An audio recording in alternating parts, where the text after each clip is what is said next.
Before we get into today's video, I'd like to give a shout out to two of our newest subscribers, Zach Bohammutson and Christian Breffel.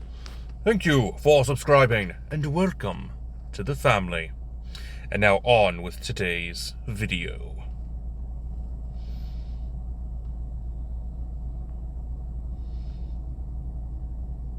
Greetings, my dear viewers. It is I, Drury Hun, and welcome back to Dungeons & Dragons character conversion.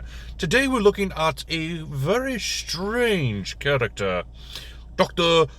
Tentaculus. I think that's how it's pronounced. I keep pronouncing it Tentaculus, but that's only because I forget to put in that extra U right after the C. But anyway, Dr. Tentaculus is a character that you are able to play as in the Dungeons & Dragons card game Dungeon Mayhem, part of the Monster Madness set. Dr. Tentaculus is a psychologist.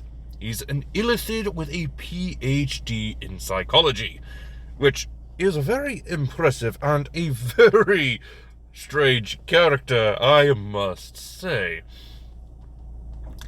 And that is why I wanted to build him today. So let's go ahead and get things started with our stats.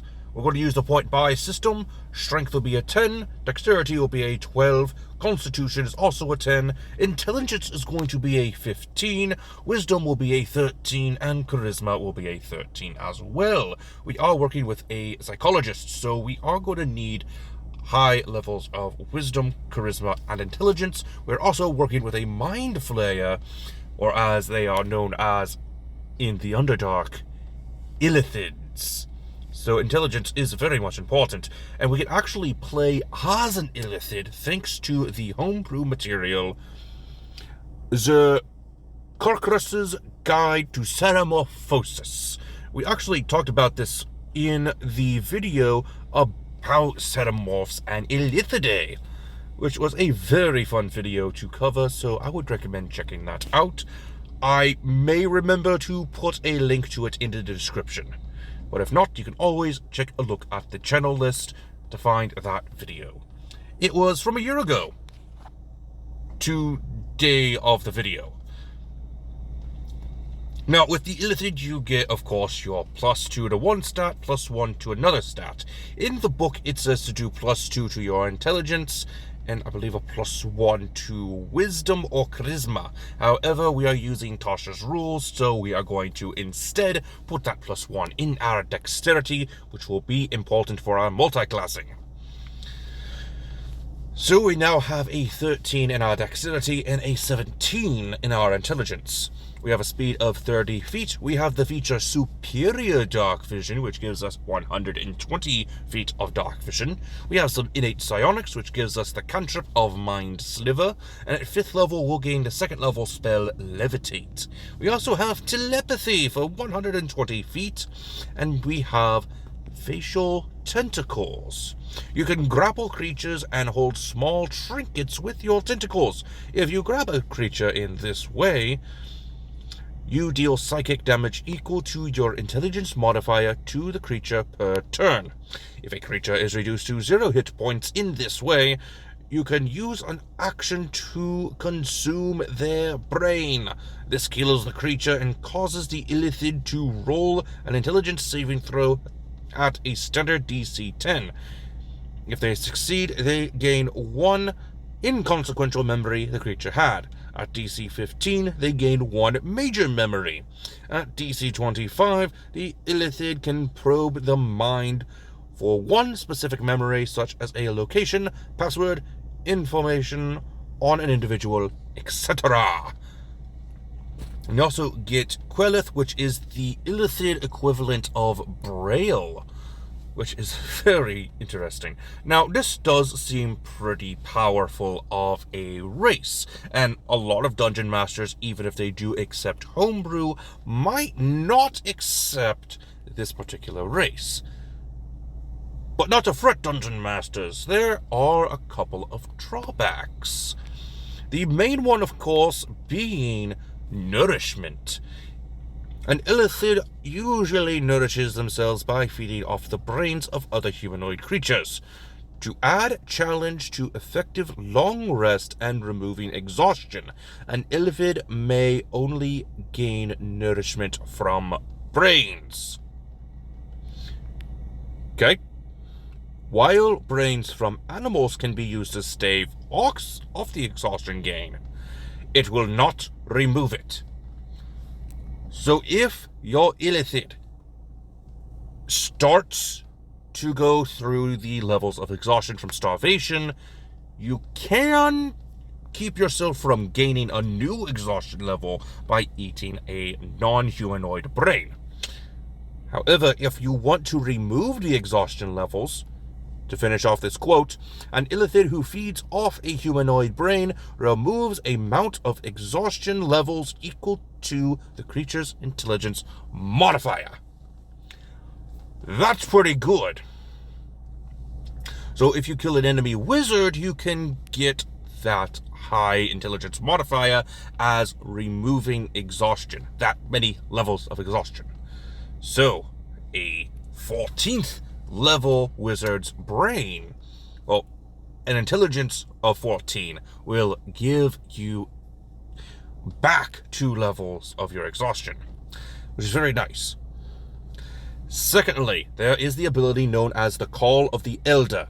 Rogue illithids are always in constant fear of their own kind, as well as their former masters, the Elder Brain.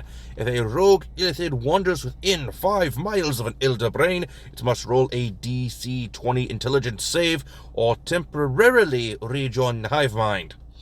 If the rogue illithid is removed from this range, they can regain control of themselves with no memory of the Elder Brain's influence. That could lead to some stellar role-playing moments. Now, let's go ahead and continue on with background. We're going to go with anthropologist, since there is no psychologist or similar background. But the anthropologist is similar, as they are indeed people who study in the culture of individuals. So it makes some sense to go with this background. Your proficiencies are in the skills of insight and religion, and you get 2 additional languages. You are a cultural chameleon and an adept linguist, which doesn't entirely matter since you are a telepath, but it does help to have some knowledge of what people are saying, which isn't going to help with the adept linguist, but it will help with something later in this build. Now for our class, we are going into the Unearthed Arcana to grab Mystic. This is going to help us gain some of our abilities that we can see in Dr. Tentacles' deck.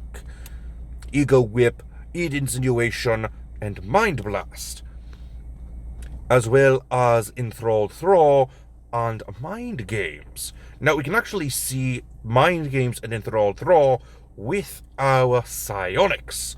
In the psionic talent, we will grab Mystic Charm. This would allow us to charm a target. We'll also get, at level 12, Psychic Hammer and Mind Thrust. Then we also get Psionic Discipline, which we will grab the Mantle of Command.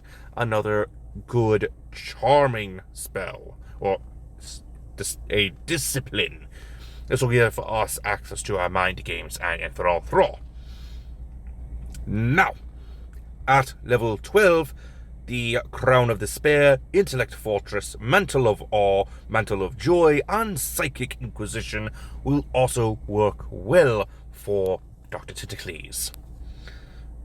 Your Discipline save DC is 8, plus your proficiency bonus, plus your intelligence modifier.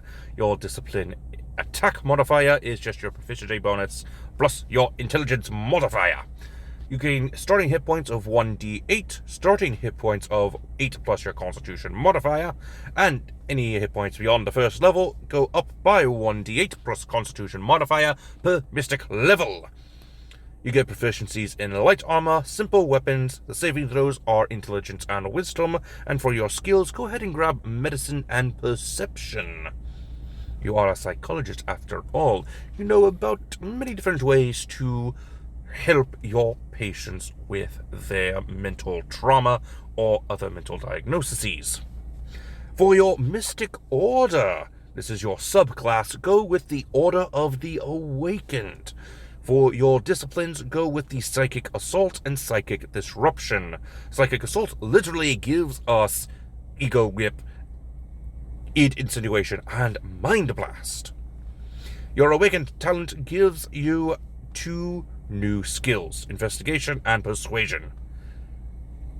Also very good for a psychologist, in order to pry some information out of your patients.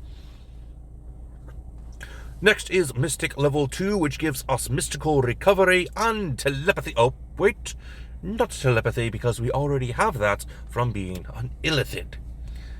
And at 120 feet as well. Moving on to our multi-class. Since we now have a dexterity of 13, we can multi-class into Rogue, which will become important later once we get to 3rd level. We'll get another D8 hit die, and we'll get proficiency in... Oh, I just realized I already had Persuasion. That's unfortunate. Why did I double up on Persuasion? What's good, another good one? Probably Sleight of Hand. That way you can play with a puppet, because one of its causes puppet therapy. You also get proficiency in Thieves' Tools. For your expertise, Insight and Persuasion will work just fine. You also get Sneak Attack and Thieves' Cant. Level 3 Mystic gains access to your Psionic Investigation. This works similarly to a spell, but I can't remember which spell. You take an item and use your psionic abilities to see what happened around that item at some point in the past.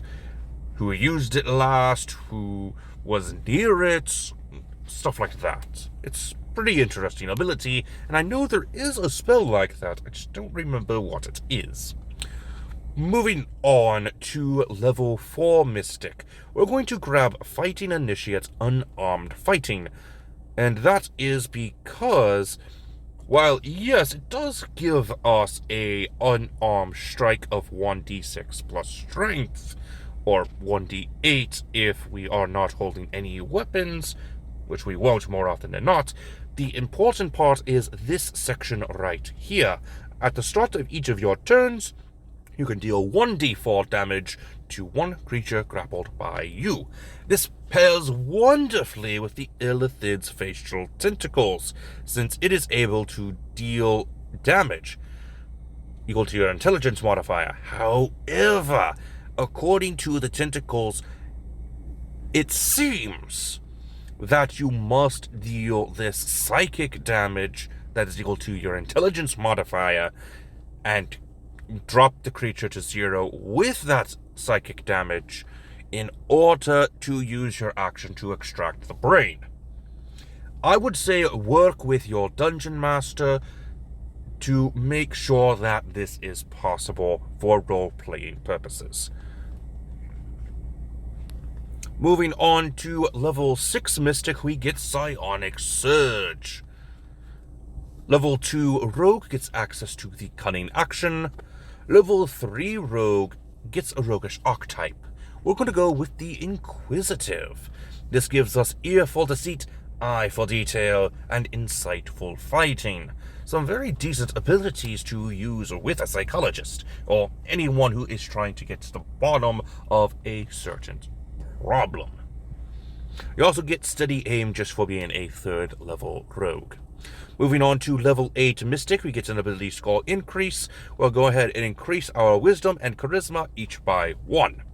Level 4 Rogue also gets an ability score increase. Go ahead and increase your Dexterity and Intelligence each by 1 to round them both off to a nice even number.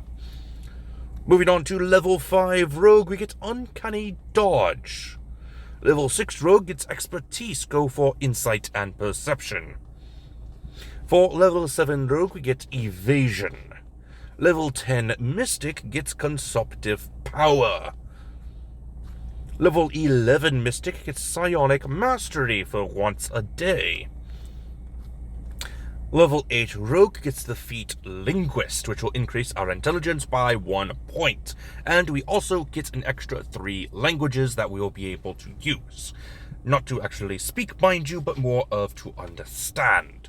You basically act as a translator for your party, which is very much useful, and would probably work for Dr. Tentaculus since he is a psychologist and he has to be able to know what his patients are saying, even if he doesn't use his telepathy all that often. But also you are able to write out ciphers, which are pretty useful, but probably not for the purposes of Dr. Tentaculus.